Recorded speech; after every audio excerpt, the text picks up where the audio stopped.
Estou recebendo a doutora Karina Jabbour, especialista em planejamento patrimonial sucessório internacional e nacional. Ela também é membro da Associação Suíça de Prática Internacional Legal, professora de pós-graduação de diversos cursos e também vice-presidente da Comissão Nacional de Planejamento Patrimonial e Sucessório da ABA. Muito obrigada, doutora.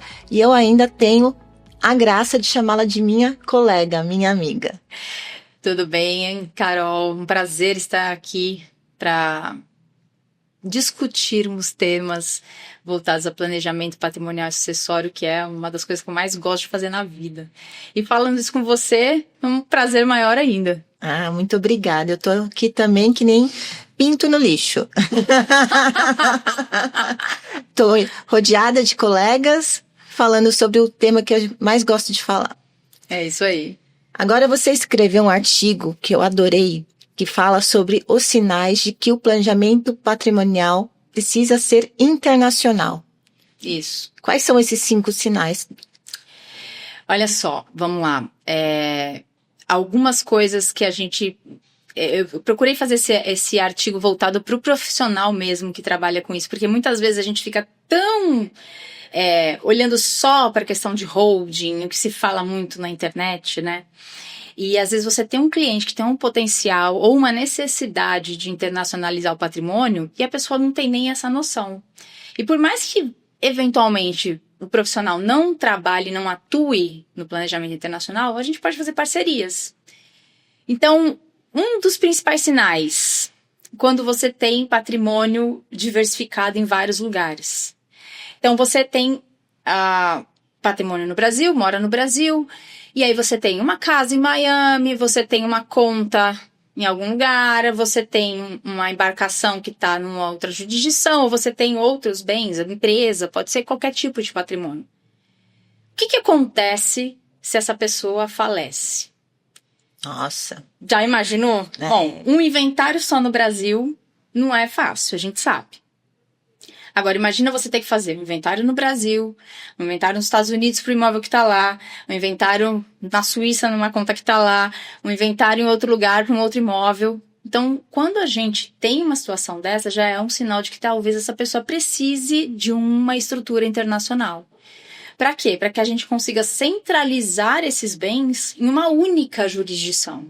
E, por favor, né, sem pensar em trazer para o Brasil, porque eu dou aula em curso de pós-graduação e muitos alunos falam assim, não, então a gente monta uma estrutura e pega aquele patrimônio que está nos Estados Unidos e põe aqui no Brasil. Pelo amor de Deus, não vamos fazer isso, né?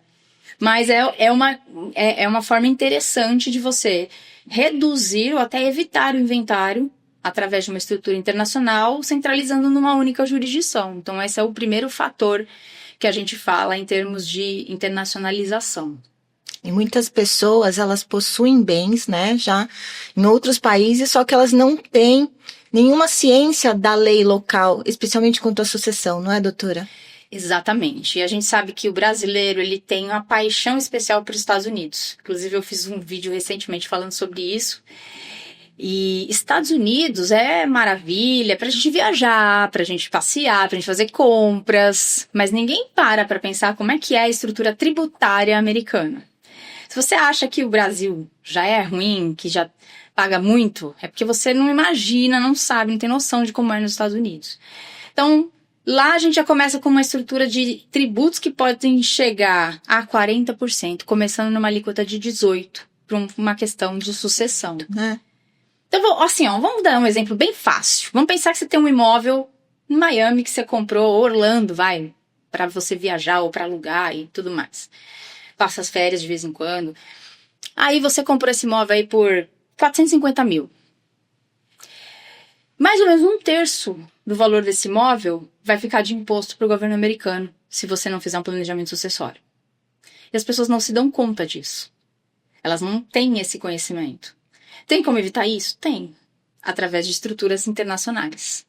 Então, esse é um ponto muito interessante. Então, a gente está até atendendo um cliente que tem uma situação parecida com essa, né? E que a gente comentou, olha, acho que é interessante para você não pensar só em fazer negócios nos Estados Unidos, mas trazer isso para uma outra jurisdição, para você evitar uma estrutura de sucessão. E sempre que a gente fala disso, o cliente fica, nossa, não sabia que era desse jeito, né?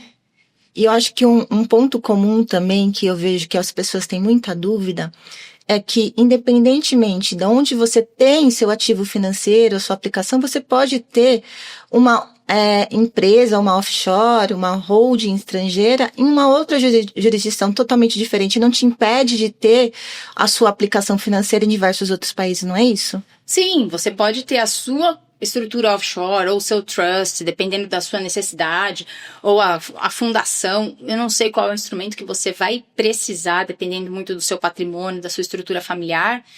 E você pode abrir conta em qualquer lugar do mundo. Então, eu quero investir nos Estados Unidos. Eu sou obrigada a ter uma empresa nos Estados Unidos? Não. Eu posso ter uma empresa, por exemplo, nas Ilhas Caimã, e ter a conta nos Estados Unidos, dessa empresa investir lá, ou investir em qualquer outro lugar do mundo.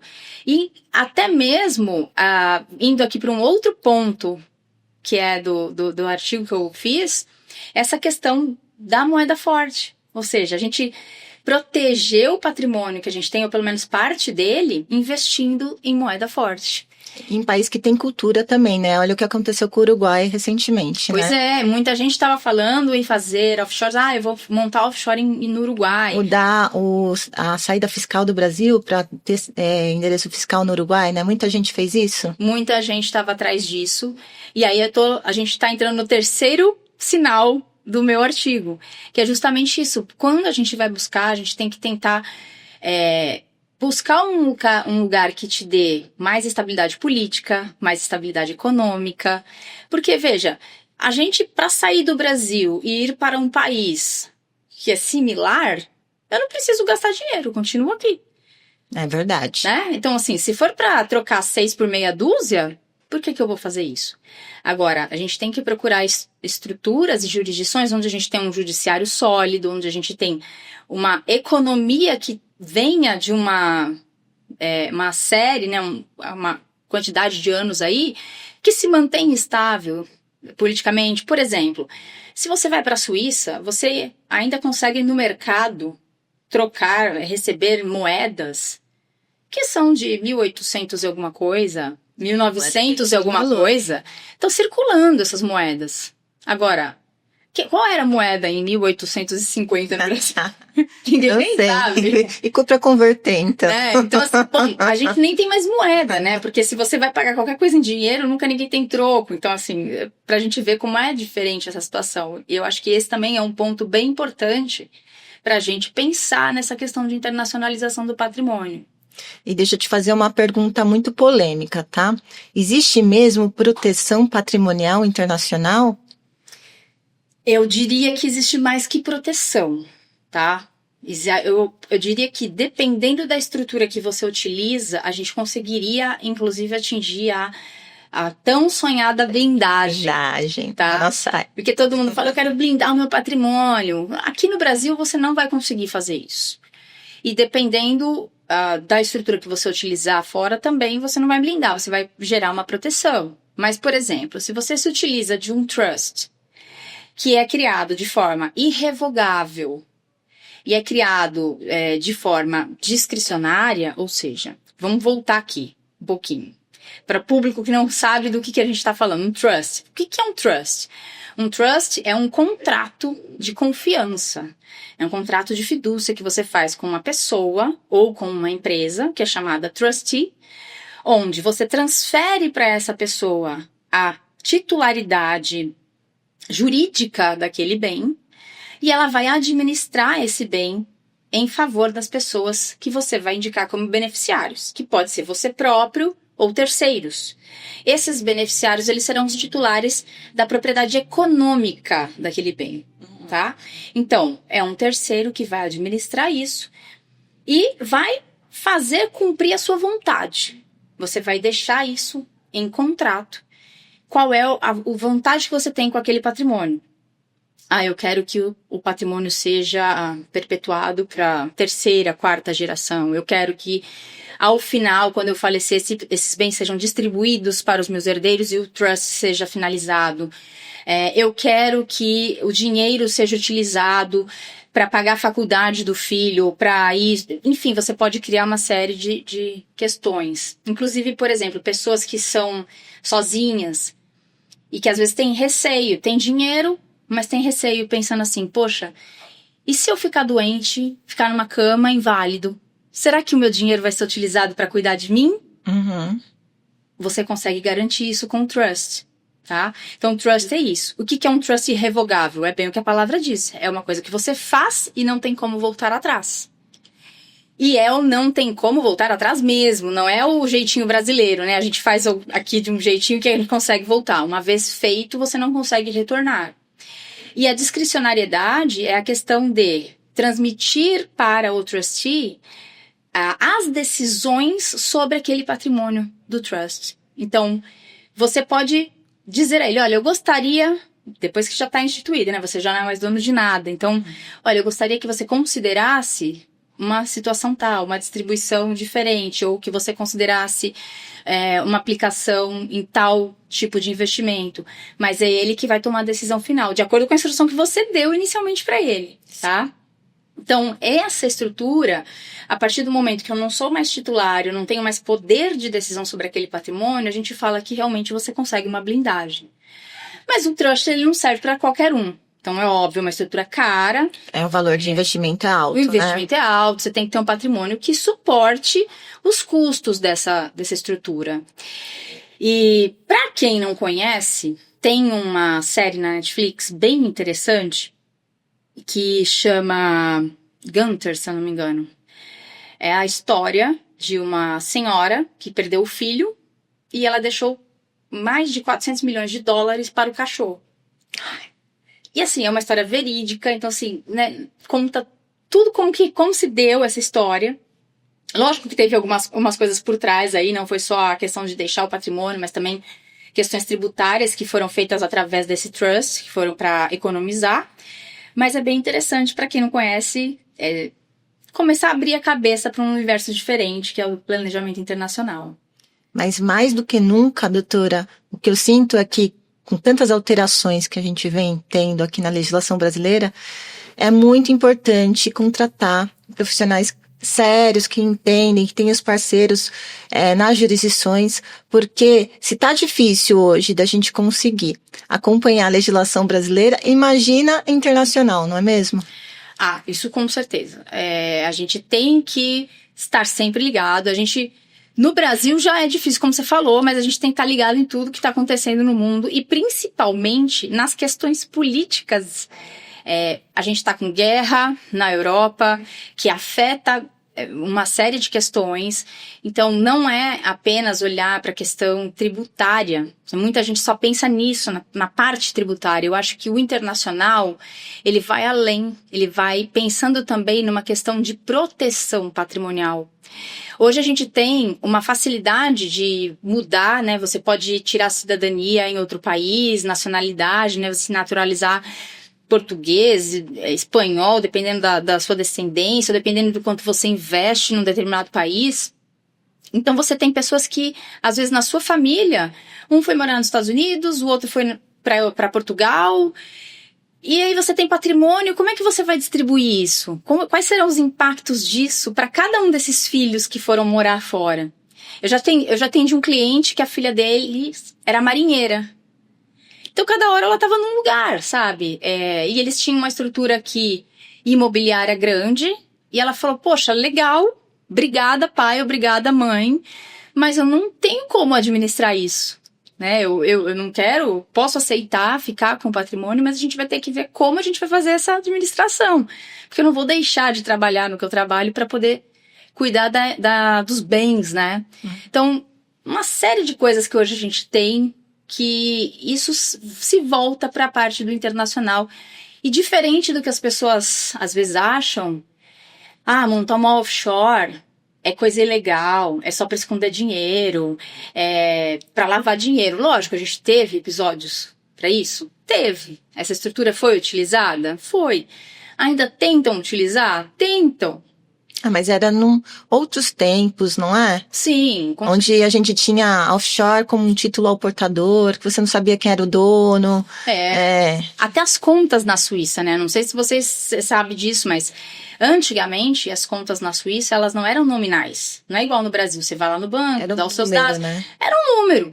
Então assim, a pessoa chegava com aquele número no banco e acessava a conta. Não tinha como fazer, pesquisa o número, a conta do fulano de tal. Eu não sei quem é fulano de tal. Se você não chegasse com um número... E se você perdesse aquele número, você perdia o dinheiro que estava lá. Então, assim, era um negócio... Por isso todo mundo buscava. Hoje não é mais assim. Ainda tem um sigilo grande na Suíça, mas não é mais dessa forma. Até mesmo por essas questões aí de evitar crimes de lavagem de dinheiro, tráfico de drogas, fomento ao terrorismo. Então, a gente tem que ter essa cautela, né? Os bancos modificaram aí as suas questões de compliance para evitar essas situações. Mas a gente ainda tem muita privacidade. E as offshores, assim como os trusts, as fundações, elas também dão privacidade. Então você pensa um brasileiro que tem um patrimônio vultuoso, um milionário, ou uma pessoa que é conhecida.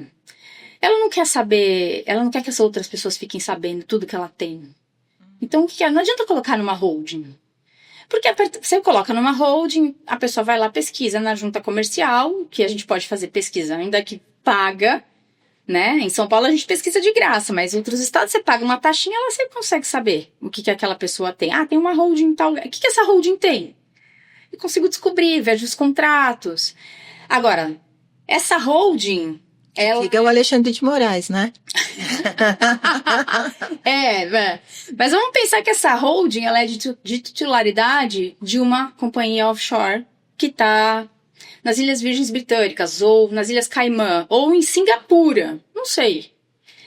Como é que você faz para saber quem é o dono dessa offshore lá? Né? Tá bom, e essa offshore tem o quê? Como é que você faz para pesquisar isso? Essas jurisdições, geralmente as que são chamadas paraísos fiscais, elas têm uma certa privacidade em relação a isso. Até mesmo por isso que elas são chamadas de paraísos fiscais. Não é só pela questão tributária. É justamente por não abrir informações. Então, os registros não são públicos. Você tem uma enorme dificuldade de conseguir fazer pesquisas em relação a isso. Então, para essas pessoas que são famosas, que têm muito dinheiro, não querem deixar explícito o que elas possuem, elas utilizam dessas estruturas. Por isso que o mais importante é entender o porquê e o para que o cliente está querendo aquele planejamento, né? Entender quais são os motivos, se ele quer mais privacidade, se ele quer mais eficácia tributária, se ele quer porque ele vai mudar para aquele outro país, não é? Exatamente. Recentemente, eu atendi um cliente argentino e ele estava morando no Brasil, tem patrimônio aqui no Brasil, aí ele foi transferido para Costa Rica ou República Dominicana, enfim, um desses dois aí que eu não vou me recordar agora. E ele tá querendo voltar para a Argentina. Ele falou, eu vou sair, a empresa tá transferindo. Cada hora transfere ele para um lugar. Ele falou, eu vou voltar para a Argentina e eu queria montar uma holding com os bens brasileiros. Será que vale a pena? Ele tem imóveis alugados. Então, pensando no aspecto tributário, num primeiro momento valeria a pena. Mas com o projeto de lei que a gente tem aí, de tributação da renda, né? Aquela questão do imposto de renda pessoa física mínimo, né? Para os estrangeiros, ela modifica uma isenção que nós temos hoje na lei, que é a distribuição de lucros para os estrangeiros. Então, se eu sou proprietária de uma empresa no Brasil, mas eu não resido no Brasil, eu não tenho domicílio fiscal aqui, quando eu fizer essa distribuição de lucro, essa distribuição ela vai ser tributada. Então, isso é um projeto, né? Tá na MP, a gente não sabe se vai convalidar ou não. Então, para esse cliente, não valeria a pena. Porque ele teria a economia na parte da locação, em vez de tributar na física, tributando na jurídica. Só que na hora que ele distribuísse esse valor para ele, ia dar elas por elas. Ele falou, bom, já que é assim, eu prefiro continuar com os bens em nome da pessoa física. Talvez eu venda, não sei se eu vou vender, se eu não vou. Então, a gente não pode olhar só para a questão tributária tá? E quando a gente vai olhar para a questão tributária, principalmente trabalhando no internacional, a gente tem que considerar os outros aspectos, né? Onde esse cara reside, onde ele tem obrigações tributárias de apresentar a declaração. Isso tudo é muito complexo, é um universo muito grande, né? Então não adianta a gente focar só naquela coisinha, aquela coisa de a holding vai acabar. Não existe isso. Agora com a reforma tributária já era, né? O que o pessoal fala. Não, ao contrário, eu acho que vai ter situações que ainda vai valer mais a pena ainda ter holding, não é? E outras situações a gente tem que olhar realmente se vale a pena por conta de carga tributária, deixar alguns imóveis talvez na pessoa física ainda. Tudo tem que ser analisado, né? Com cuidado. Sim, com toda certeza. E tem que ser alguém que tá sempre se atualizando, tá sempre olhando a legislação. Por quê? Em mundo de planejamento, parece que todo dia a gente dorme e acorda todo dia. Uma novidade, né? É verdade. Isso seja no nacional ou no internacional. Então, o cara que não tá ligado nisso, ele não vai conseguir fazer um trabalho bem feito. Eu acho que a gente tem que pensar nessa questão também de não olhar só, não é só o aspecto tributário, e quando a gente vai contratar um serviço, não olhar só para a questão de preço. A gente tem que enxergar o valor. O valor. Né? Karina, muito obrigada. Se você quiser deixar um recadinho aqui para as pessoas que te acompanham. Bom, vocês aí que estão assistindo, né, o podcast, se quiserem seguir no Instagram, @KarinaJabur. E como eu sempre digo, planejamento a gente não pode olhar só pelo lado tributário. Muitas vezes é um simples testamento que você vai deixar para questões de valor pessoal, que não tem valor econômico, mas que tem valor sentimental para a família e que pode gerar muita discussão e muita briga. Então, pensa nisso, tá? O que você quer que seja feito com os seus bens quando você não estiver mais aqui? É isso, Carol. Obrigada pela oportunidade. Muito obrigada, Karina. Um grande prazer. Obrigada. Até logo.